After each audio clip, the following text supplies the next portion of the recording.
Hello everyone. सो हम अपनी PYQ series start करते हैं। ऑलरेडी टोटली डिले हो गया बट हम कवर करेंगे मिनिमम जो है, हम एक एक मिनिमम 5 क्वेश्चंस देखेंगे हम हर वीडियो में, और उसके होलिस्टिकली उससे रिलेटेड पूरा चैप्टर कंप्लीट करेंगे।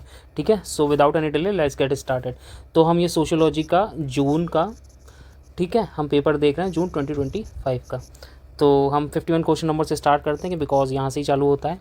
ठीक है, सो हमारा पहला क्वेश्चन कौन सा है? तो to select an unbiased sample in an statistical sense we need to make sure each unit has an dash and dash chance of selection. ठीक है, हिंदी में भी है सांख्य बोध में एक अनभिन्नत प्रतिदर्श के चयन के लिए हमें यह सुनिश्चित करने की आवश्यकता होती है कि प्रत्येक इकाई की चयन की संभावना प्रायिकता डैश और डैश हो। ठीक है, तो देखो क्या बोल रहा है ये कि अनबायस्ड हो, अनबायस्ड सैंपल हो जिसमें कोई बायसनेस ना हो और वो स्टैटिकल सेंस में हो एंड वी और हमें ये इंश्योर करना है कि जो ईच यूनिट है वो सिलेक्ट हो जाए। ठीक है, तो इसका आंसर है इक्वल एंड इंडिपेंडेंट। अब ये किससे रिलेटेड है? देखो ये टॉपिक रिलेटेड है हमारा अनबायस्ड मतलब सैम्पलिंग से। अब सैम्पलिंग आपने पढ़ी होगी, आप हर बार सैम्पलिंग से एक ना एक क्वेश्चन आता है, तो ये आप क्या करना, साइड में नोट डाउन कर लेना, सैम्पलिंग का एक इम्पॉर्टेंट टॉपिक है। ठीक है, सो इसका आंसर क्या हो गया? Equal and independent. This is the answer of this. Now अब सैम्पलिंग के बारे में हम थोड़ा देखते हैं। सैम्पलिंग क्या होती है? सैम्पलिंग का मतलब होता है कि एक लार्ज ग्रुप से हम एक पर्टिकुलर सैंपल ले लेते हैं। ठीक है, किस लिए लेते हैं? To study certain things. जो भी हम अपना सर्वे कर रहे हैं किसी भी चीज़ के लिए, XYZ किसी भी चीज़ के लिए हम उसका पढ़ रहे हैं, तो वहाँ से हम क्या करते हैं? सैम्पल करते हैं। फॉर एग्जांपल मैं आपको बताऊं कि हमें मानो 10,000 स्टूडेंट्स हैं, उसमें से हम ऐसे सैंपल लेंगे कि सबके इक्वल और इंडिपेंडेंट क्या हो, पॉसिबिलिटीज़ हों कि हम उनसे क्या करें, सिलेक्ट होने के, और उनसे हम एक जिस्ट निकाल लें कि हम किसी XYZ चीज़ का सर्वे कर रहे हैं, तो उसे हम कहते हैं सैंपल। ठीक है, एक पर्टिकुलर आउटपुट के लिए, जिसमें हम अगर हम किसी भी एक पर्टिकुलर ग्रुप को निकालें और सेम ही रिजल्ट बार बार आए, इतनी इंडिपेंडेंट और इक्वल अपॉर्चुनिटीज़ होनी चाहिए। ठीक है, तो इससे क्या होता है, इससे हम क्या करते हैं, हमारा टाइम जो है काफ़ी सेव हो जाता है, मनी भी सेव हो जाता है। ठीक है, और हमें एक गुड आइडिया मिलता है कि पूरे ग्रुप के अल्टीमेट थॉट प्रोसेस या किस चीज़ से क्या हमें फाइनल आउटपुट मिल रहा है। क्लियर है? ओके, अब देखो सैम्पलिंग के दो टाइप होते हैं। सैम्पलिंग के टाइप कौन कौन से होते हैं? एक मिनट इसको रब कर देता हूँ मैं। ओके,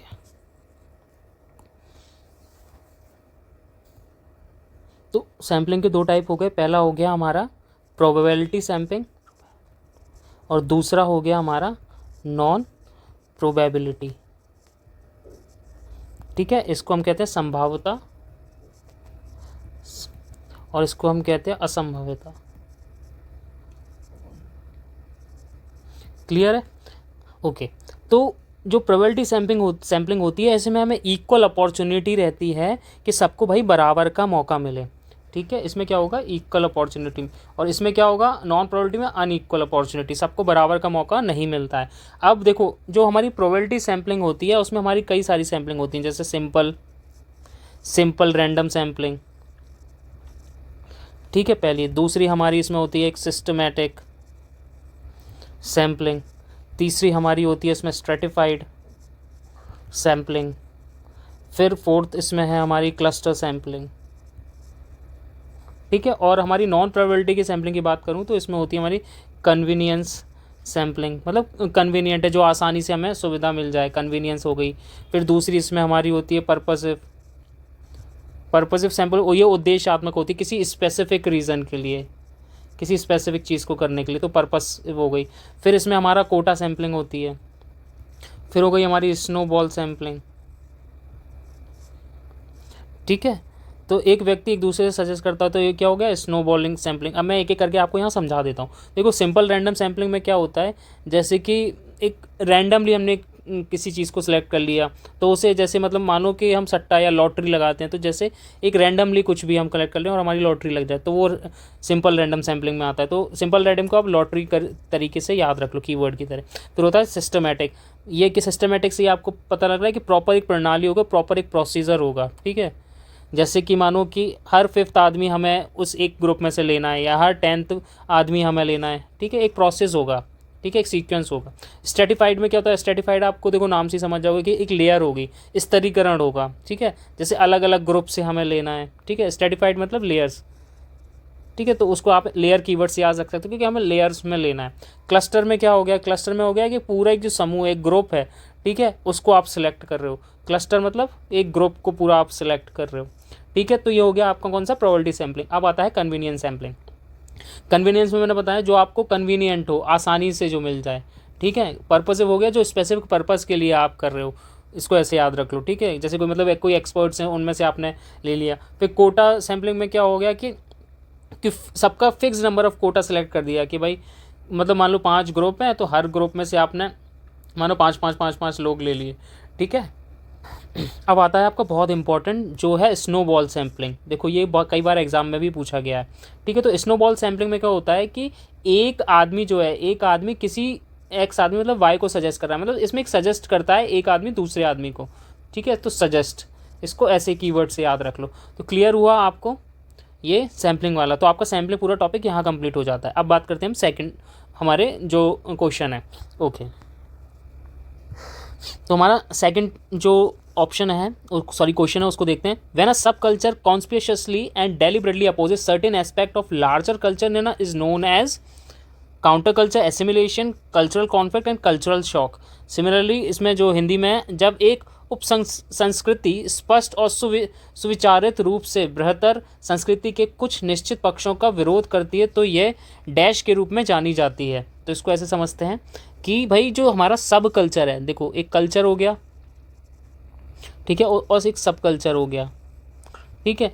जब सब कल्चर कॉन्स्पिरेशली एंड डेलिबरेटली मतलब जानबूझ के अपोज करता है किस चीज़ को, certain aspect of larger culture, मतलब सब कल्चर एक डेलिबरेटली लार्जर कल्चर को क्या कर रहा है, अपोज कर रहा है ना। तो हमने ये ब्रेक कर लिया क्वेश्चन।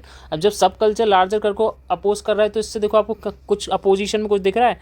एसिमिलेशन मतलब मिल जाना होता है। कल्चरल कॉन्फ्लिक्ट, हाँ भाई ये हो सकता है। कल्चरल शॉक तो ये नहीं हो सकता, क्यों, क्योंकि शॉक मतलब हमें शॉक लगा, मतलब अचानक से हमें कुछ पता लगा, तो मतलब एसिमिलेशन नहीं हो सकता। कल्चरल शॉक अब मतलब काउंटर कल्चर और कल्चरल कॉन्फ्लिक्ट, ठीक है। तो इन दोनों से कुछ हो सकता है। बट अब देखो कल्चरल कॉन्फ्लिक्ट क्या होता है, कॉन्फ्लिक्ट मतलब विरोधाभास हो गया, एक दूसरे में कॉन्फ्लिक्ट हो गया। काउंटर मतलब उसको अपोज कर रहा है, तो आप अगर आपको नहीं भी पता तो आप ऑप्शन से भी निकाल सकते हो। तो इसका आंसर हो गया काउंटर कल्चर। अब लॉजिक समझते हैं इसके पीछे आखिर काउंटर कल्चर आंसर क्यों है। देखो जो हमारा कल्चर होता है, कल्चर आपको पता है क्या होता है, एक सेकंड इसको मिटा दूं। कल्चर पता है आपको क्या होता है, कल्चर होता है हमारा कि जो पूरा वे ऑफ लाइफ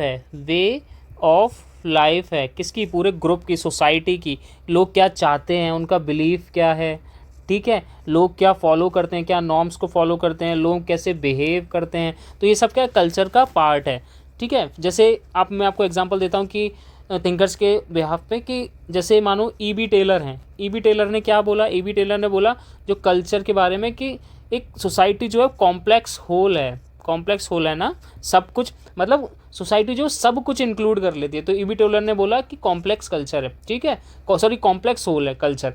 फिर वहीं मेलेनोस्की बोलते हैं, मेलेनोस्की भाई साहब क्या बोलते हैं, मेलेनोस्की भाई साहब बोलते हैं कल्चर क्या है, कल्चर क्या कर रहा है, ह्यूमंस की नीड्स को फुलफिल कर रहा है ना। यही तो मेलेनोस्की भाई साहब बोल रहे थे। अब बात करते हैं भाई सब कल्चर की। सब कल्चर क्या होता है, देखो सब कल्चर क्या हो गया, कल्चर का सब पार्ट, ठीक है। कैसे कि मानो कि जैसे स्कूल है, स्कूल में बच्चे, या कॉलेज है, कॉलेज में बच्चे क्या यूज़ करते हैं, स्लैंग लैंग्वेज यूज़ करते हैं ना।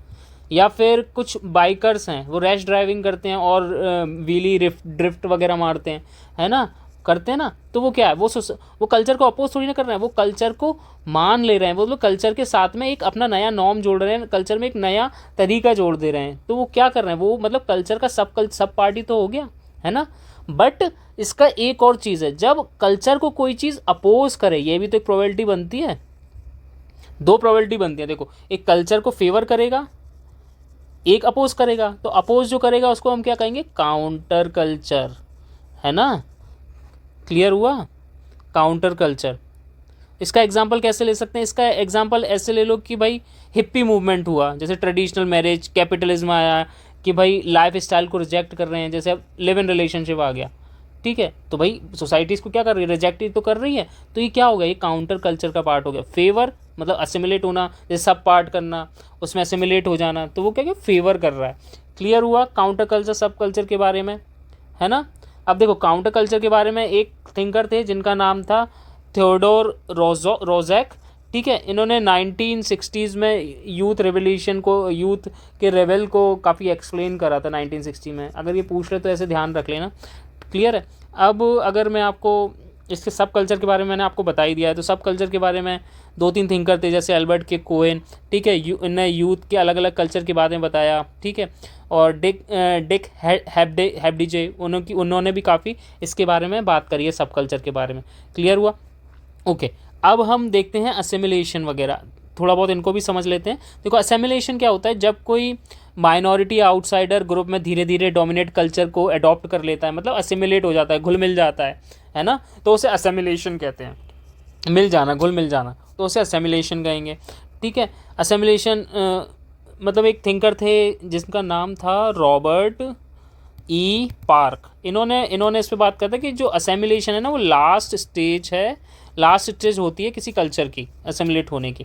जैसे विलेज का कोई स्टूडेंट सिटी में आके वहाँ की ड्रेस, रहन सहन, लैंग्वेज, लाइफस्टाइल चेंज कर लेता है, ठीक है, मतलब अपनी जो उसकी ओरिजिनल आइडेंटिटी है वो धीरे धीरे कहीं ना कहीं कम हो जाती है और वो उस कल्चर को अडॉप्ट कर लेता है, तो उसका मतलब हो गया एसिमिलेशन। क्लियर। फिर बात करते हैं कल्चरल कॉन्फ्लिक्ट।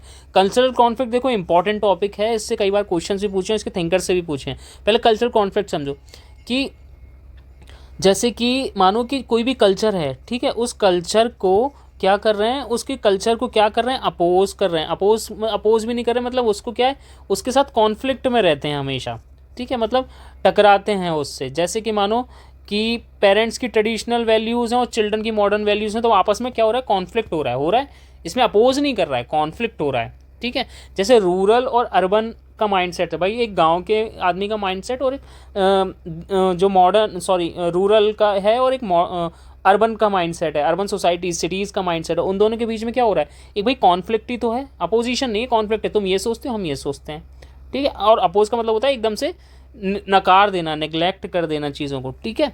तो जैसे ये क्लैश और अपोजिशन नेसेसरी भी होते हैं कहीं ना कहीं सोसाइटी के लिए, ठीक है। तो कल्चरल कॉन्फ्लिक्ट। अब इसके बहुत इंपॉर्टेंट थिंकर थे जिनका नाम था WF ऑकबर्न, इस पर कई बार क्वेश्चन भी आया, इनकी बुक पे भी आया, तो ये आप पढ़ लेना इनको, इनके इंपॉर्टेंट, मेरा हो सकता है मैं भी पढ़ा दूँ आपको, कमेंट सेक्शन में बता देना तो मैं पढ़ा दूंगा, ठीक है। देन चेंज फास्ट होता है और पर एडजस्ट स्लो, कॉन्फ्लिक्ट यही होता है। तो इन्होंने कहा कि भाई जो चेंजेस होते हैं ना सोसाइटी में वो काफ़ी मतलब ऐसे हो कि इसको ऐसे समझो कि जो सोसाइटी है ना, सोसाइटी में क्या है, चेंजेस जो है काफ़ी फास्ट होते हैं, लेकिन जो उसको अडॉप्ट या उससे जो सोसाइटी में लोग एडजस्ट करते हैं ना वो काफ़ी डिले होके होता है, मतलब उसी में कॉन्फ्लिक्ट आते हैं। जैसे कि मानो मैंने आपको एग्जांपल दिया था जो हमारे पेरेंट्स हैं या जो हमारे ग्रेट ग्रैंड पेरेंट्स हैं, तो वो ट्रेडिशनल सोसाइटी के हैं और हम लोग हैं मॉडर्न सोसाइटी के, तो कहीं ना कहीं हमें ऐसा लगता है कि भाई आप लोग बहुत स्लो हो, ठीक है, बट इनके अकॉर्डिंग तो सोसाइटी में काफ़ी ज़्यादा चेंज आ गया, तो ये लोग अडॉप्ट नहीं कर पाते, तो कॉन्फ्लिक्ट वहाँ पे आता है। क्लियर हुआ ये सारा चीज़ें, ओके। अब हम बात करते हैं अपने अगले की, जिसका नाम है कल्चरल शॉक, ठीक है, उसको भी हम देख लेते हैं आखिर कल्चरल शॉक है क्या। देखो एक सेकेंड, हाँ, ओके। कल्चरल शॉक होता है जब कोई इंसान अचानक नए कल्चर में जाता है और अनकंफर्टेबल फील करता है, उसे कहते हैं कल्चरल शॉक। मतलब एक कल्चर ये है और ये एक भाई साहब हैं और ये एक कल्चर ये है, ठीक है। अब ये कल्चर यहाँ से दूसरे कल्चर में जाते हैं और वो उसको अडॉप्ट नहीं कर पाते और एकदम से शॉक हो जाते हैं, ठीक है, चीज़ों को काफ़ी अनकंफर्टेबल फील करते हैं। अगर मैं आपको एग्जांपल से बताऊं कि मानो कि ये हमारे स्टूडेंट भाई साहब है रिंकू, ठीक है। अब ये रिंकू भाई साहब जा रहे हैं कहाँ पे, अब्रॉड पढ़ने।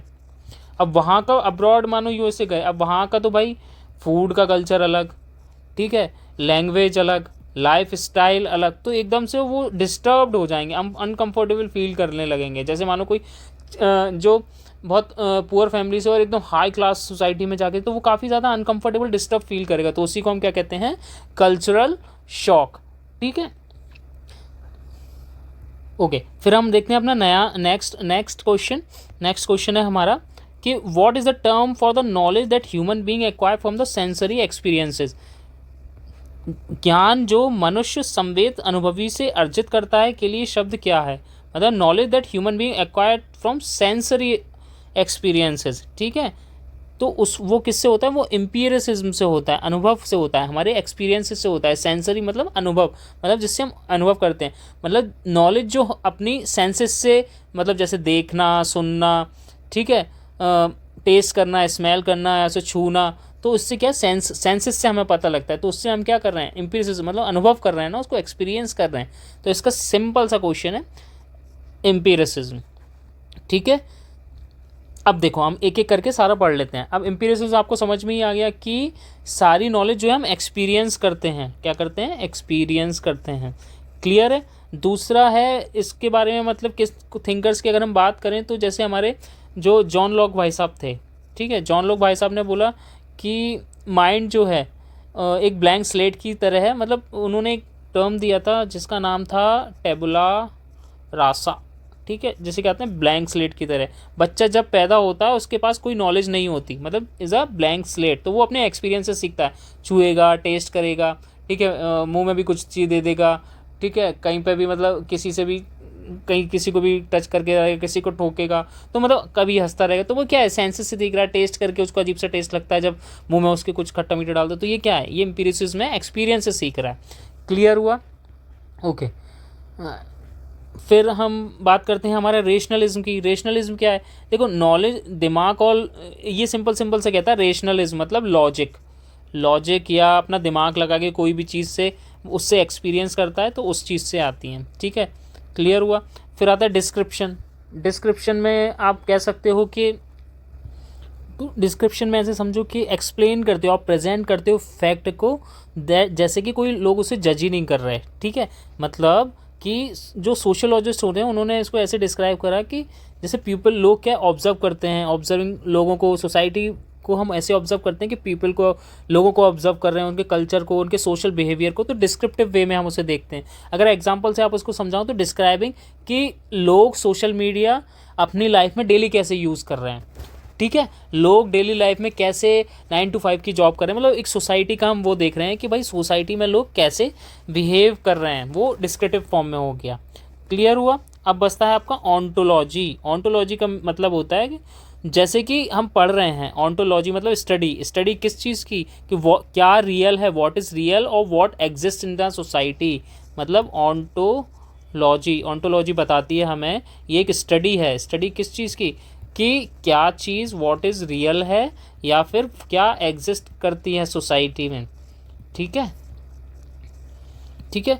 ये ऐसे क्वेश्चन पूछते हैं। तो मतलब जैसे सोसाइटी क्या है और सोशल फैक्ट क्या है, क्या इंस्टीट्यूशन, फैमिली, कास्ट ह्यूमंस के बिहेवियर को शेप करती हैं। क्लियर है ना? मतलब समझ में आ रहा है आपको ऑन्टोलॉजी क्या हो गया, कि क्या चीज़ रियल है, क्या एग्जिस्ट करती है, उस चीज़ के बारे में क्वेश्चन करना। जैसे सिंपली एग्जाम्पल बताऊँ कि कुछ सोशोलॉजिस्ट ऐसे बिलीव करते हैं कि सोसाइटी जो है सिर्फ इंडिविजुअल के इंडिपेंडेंट ही है, और कुछ ऐसा विश्वास करते हैं कि ह्यूमंस के इंटरेक्शन से सोसाइटी बनती है। क्लियर हुआ? ओके, आगे बढ़ते हैं। फिर हमारा नेक्स्ट क्वेश्चन है 54th। What is the fourth question? What is the term which defines the idea that people will want to engage some people who similar things as they do? Then वह शब्द क्या है जो कि यह परिभाषित करता है कि लोग उनके जैसी पसंद वाले लोगों से ही आकर्षित होना चाहेंगे, ठीक है। तो what is the term which defines the idea that people will be wanted to engage with people who like similar things. मतलब जो लोग एक ही जैसे आपस में आकर्षित कैसे होते हैं, कि मतलब जो जैसा मैं हूँ, मैं जैसा चाह रहा हूँ तो मैं वैसे ही लोगों को अट्रैक्ट करूँगा, तो उसको क्या बोलते हैं। देखो इसमें पीपल यू में नो, मैं जिस लोगों को जानता हूँ क्या वैसे ही है? नहीं भाई, ऐसी बात तो नहीं है। हो सकता है मैं जैसा फील करता हूँ वो सामने वाला अलग करता हो, ठीक है। फिर है होमोफिली। होमो मतलब हो गया सेम, तो ये कहीं ना कहीं इसकी प्रोबेबिलिटी बनती है, ठीक है। तो अब इसको होल्ड पे डालते हैं। फिर देखते हैं ऑनलाइन कम्युनिटी। भाई ऑनलाइन कम्युनिटी तो मल्टीपल लोग मिल जाएंगे ना, काफ़ी सारे लोग मिलेंगे आपको। ज़रूरी थोड़ी ना कि जो आप जैसे फैमिलियर जिस चीज़ टाइप के आप आदमी उसी टाइप के सेम मिलेंगे, मतलब यहाँ पे भी वेरिएशन आ जाएगा। टेक्नोलॉजिकल डिटर्मिनिज्म मतलब जो एकदम से क्या है कि नियतवाद है, मतलब डिटरमाइंड है कि भाई नहीं भाई टेक्नोलॉजिकली है, वही डिटरमाइंड है, वैसे ही लोग हमें मिलेंगे, नहीं। तो ये भी कुछ हद तक गलत ही है, तो इसमें इसका आंसर 2 है। तो क्या होगा, होमोफिली, क्योंकि सेम सेम, होमोफिली मतलब एक जैसे लोग। क्लियर है। तो होमोफिली का मतलब हो गया कि जो लोग उन्हीं लोग जैसे होते हैं जैसे वो जिससे जुड़ते हैं, मतलब लोग उन्हीं लोगों से जुड़ते हैं जो उनके जैसे होते हैं, तो उसे होमोफिली कहते हैं। तो ये वर्ड डिफाइन करता है होमोफिली। क्लियर है। अब जैसे कि मतलब इसका एग्जांपल से अगर मैं आपको बताऊं तो मतलब जैसे सिमिलर टाइप के लोगों की अगर एजुकेशन है, कास्ट बेसिस पे हो गया, एक ही टाइप के लोग आपस में जुड़ते रहते हैं, इंटरेस्ट, एक दूसरे के इंटरेस्ट हैं, लाइफ स्टाइल के बारे में। ठीक है। इसके बारे में एक्चुअली रॉबर्ट मर्टन ने भी बोला है कि सिमिलर टाइप के, रॉबर्ट के मर्टन ने भी बोला है। ठीक है। इनकी बुक्स आप मेरे को कमेंट सेक्शन में बताना एक दो। ठीक है। फिर अब होमोफिली, अब इनके टाइप्स, होमोफिली के टाइप्स देख लो आप। टाइप्स क्या होते हैं होमोफिली के? होमो के टाइप होते हैं 2 टाइप, स्टेटस और वैल्यू। स्टेटस में हो गया कि भाई सेम कास्ट के होंगे, क्लास होगा, जेंडर होगा। वैल्यू हो गई सेम, वैल्यूज़ कैसे, सेम थिंकिंग हो गई। ठीक है। बिलीव्स हो गए एक जैसे। तो ये क्या हो गया, वैल्यू होमोफिली और स्टेटस होमोफिली। ठीक है। जैसे कोचिंग में फॉर एग्जांपल ऐसे लेते हैं कि कोचिंग में तुम आपस जैसे एस्पिरेंट के साथ उठते बैठते हो, जो आपकी जिसके आपसे ट्यूनिंग बैठती है। सोशल मीडिया पर उन्हीं लोगों में इंटरेस्ट पेजेस को फॉलो करते हो जिसको आप रिलेट कर पाते हो, है ना। तो ये क्या हो गया, ये एक होमोफिली हो गई। क्लियर। ओके। अब इसमें कुछ हैं सोशल इंट्रैक्शंस वगैरह हैं इसी से रिलेटेड। तो लोग एक दूसरे के साथ वहीं बिहेव करते हैं, साथ कैसे बिहेव करते हैं, इंटरेक्ट करते हैं, ये सोशल इंट्रैक्शन के बारे में बताता है। ठीक है। एक्शन का मतलब वो है ना कि हमारा मैक्स वेबर का एक कॉन्सेप्ट था कि एक्शन का मीनिंग होता है हर एक्शन का। तो सेम तरीके से एक्शन मेरा क्या कि भाई मैं जैसे चाह रहा हूँ मैं उस तरीके से लोगों को बिहेव कर रहा हूँ। ठीक है। क्लियर है। ओके, आगे बढ़ते हैं। फिर हमारा नेक्स्ट है लास्ट क्वेश्चन इस आज का, वो ये है कि the numerical value that is assign to response at the time of analysing data is called as, Hindi में भी है, डेटा के विश्लेषण के समय पर एक अनुक्रिया को समुनिष्ट किया जाने वाला संख्यात्मक मान कहलाता है। तो इसका आंसर क्या होगा, इसका आंसर होगा कोड। कैसे होगा वो हम देख लेते हैं। तो इसका क्वेश्चन देखो, क्वेश्चन से मिल जाएगा। Numerical value that is assign to a response at the time of analysing the data, मतलब क्या कर रहे हैं, न्यूमेरिकल वैल्यू क्या कर रहे हैं हम, असाइन कर रहे हैं किसको, रिस्पॉन्स के eight the time of analysing the data. किसी डाटा को हम क्या कर रहे हैं, असाइन कर रहे हैं एक न्यूमेरिकल वैल्यू। तो मतलब सिंपल सी बात है, जब डाटा का एनालिसिस में किसी रिस्पॉन्स को नंबर दूं या किसी को सिंबल दूं, तो उसको अगर मैं ये चीज़ असाइन कर रहा हूं तो उससे हम क्या करते हैं, कोड कहते हैं। और coding is a process of doing code. ठीक है। वेरिएबल्स क्या होगा, वेरिएबल्स होती हैं डिफरेंट चीज़ें, केस वैल्यू भी होती है डिफरेंट। तो इसका सही आंसर है कोड। ठीक है। जैसे मानो कि भाई हर एक आंसर को दिया गया स्पेसिफिक नंबर वैल्यू। जैसे मानो कि भाई आप क्वेश्चन सॉल्व कर रहे हो, अब उसके 2 ही तो पैरामीटर्स आएंगे, यस या नो। तो मैं इसको कोड दे देता हूँ, यस का 1 हो गया और नो का हो गया 0। तो 1 और 0 क्या हो गया, इसका कोड। मैंने उसको क्या दे दिया, असाइन कर दी वैल्यू। ठीक है। तो यहाँ पे 1 और 0 क्या हो गया, कोड हो गया। इस डाटा को कंप्यूटर सॉफ्टवेयर में ईजिली आप प्रोसेस कर लेते हो। ठीक है। कोडिंग क्या हो गई, ये पूरी प्रोसेस को हम क्या कहेंगे, वो कहेंगे कोडिंग। ये हो गया हमारे कोड। इस प्रोसेस को असाइन करना, एनालाइज करना, ठीक है, इसको रिस्पॉन्स को कोड करना, वो क्या क्या हो गई, कोडिंग। क्लियर है। ओके। अब बात आती है वेरिएबल्स की। वेरिएबल्स क्या होते हैं, जो चीज़ हम मेज़र कर रहे हैं जिसे चेंज होना है उसे हम क्या कहते हैं, वेरिएबल्स। वेरिएबल मतलब वेरिएबल हो रहा है ना, वेरिएबल है, चीज़ें चेंज हो रही हैं, है ना, तो इसे हम कहेंगे वेरिएबल। जैसे मानो जेंडर, ये चेंज हो जाता है, male female X Y Z जो भी LGBTQ। ठीक है। फिर एज हो गई, एज क्या, एज भी चेंज होती रहती है। फिर क्या, इनकम, इनकम भी घटती बढ़ती रहती है। तो ये अलग वैल्यू को क्या करता है, क्या अलाइन करता है, एनालाइज करता है, इनको कोड देता है, इनको वैल्यूज देता है। तो वेरिएबल चीज़ें अलग होती हैं, जो अलग अलग वैल्यू हो सकती हैं, डिफरेंट हो सकती हैं। ठीक है। अब बात करते हैं केस व्यू की।